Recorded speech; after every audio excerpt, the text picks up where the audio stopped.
वराह अवतार।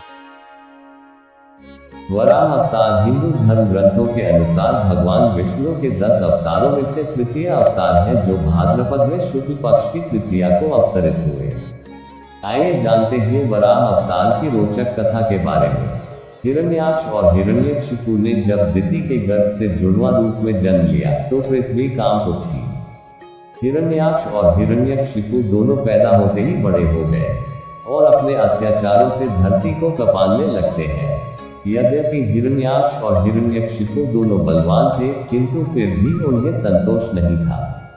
वे संसार में अजयता और अमरता प्राप्त करना चाहते थे।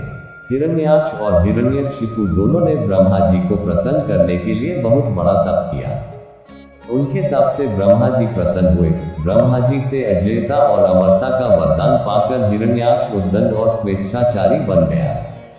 वह तीनों लोकों में अपने को सर्वश्रेष्ठ मानने लगा। हिरण्याक्ष ने गर्वित होकर तीनों लोकों को जीतने का विचार किया। वह हाथ में गदा लेकर इंद्रलोक में जा पहुंचा। देवताओं को जब उसके पहुंचने की खबर मिली तो वे भयभीत होकर इंद्रलोक से भाग गए। देखते ही देखते समस्त इंद्रलोक पर हिरण्याक्ष का अधिकार स्थापित हो गया। जब इंद्रलोक में युद्ध करने के लिए कोई नहीं मिला तो हिरण्याक्ष वरुण की राजधानी विभावरी नगरी में जा पहुंचा। वरुण ने बड़े शांत भाव से कहा, तुम महान योद्धा और शूरवीर हो। तुमसे युद्ध करने के लिए मेरे पास शौर्य कहाँ?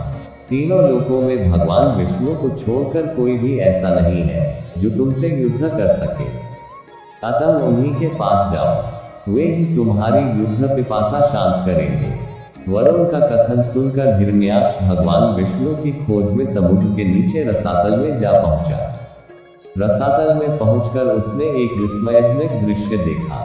उसने देखा एक वराह अपने दांतों के ऊपर धरती को उठाए हुए चला जा रहा है।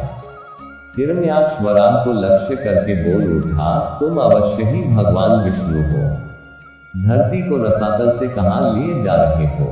यह धरती तो दैत्यों के उपभोग की वस्तु है, इसे रख दो।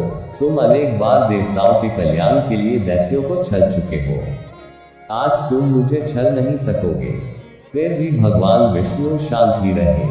उनके मन में रंचमात्र भी क्रोध पैदा नहीं हुआ। वे वराह के रूप में अपने दांतों पर धरती को लिए हुए आगे बढ़ते रहे।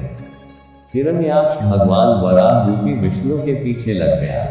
उन्होंने रसातल से बाहर निकलकर धरती को समुद्र के ऊपर स्थापित कर दिया। हिरण्याक्ष उनके पीछे लगा हुआ था, अपने वचन बाणों से उनके हृदय को बे रहा था। भगवान विष्णु ने धरती को स्थापित करने के पश्चात हिरण्याक्ष की ओर ध्यान दिया। उन्होंने हिरण्याक्ष की ओर देखते हुए कहा, तुम तो बड़े बलवान हो। बलवान लोग कहते नहीं हैं, करके दिखाते हैं। तुम तो केवल प्रलाप कर रहे हो। मैं तुम्हारे सामने खड़ा हूँ, तुम क्यों नहीं मुझ पर आक्रमण करते? बढ़ो आगे, मुझ पर आक्रमण करो। हिरण्याक्ष की रगों में बिजली दौड़ गई। वह हाथ में गदा लेकर भगवान विष्णु पर टूट पड़ा। भगवान के हाथों में कोई अस्त्र शस्त्र नहीं था। उन्होंने दूसरे ही क्षण हिरण्याक्ष के हाथ से गदा छीनकर दूर फेंक दी। हिरण्याक्ष क्रोध से उन्मत्त हो उठा। वह हाथ में त्रिशूल लेकर भगवान विष्णु की ओर झपटा। भगवान विष्णु ने शीघ्र ही सुदर्शन का आह्वान किया। चक्र उनके हाथों में आ गया। उन्होंने अपने चक्र से हिरण्याक्ष के टुकड़े टुकड़े कर दिए। भगवान विष्णु के हाथों मारे जाने के कारण हिरण्याक्ष वैकुंठ लोक में चला गया।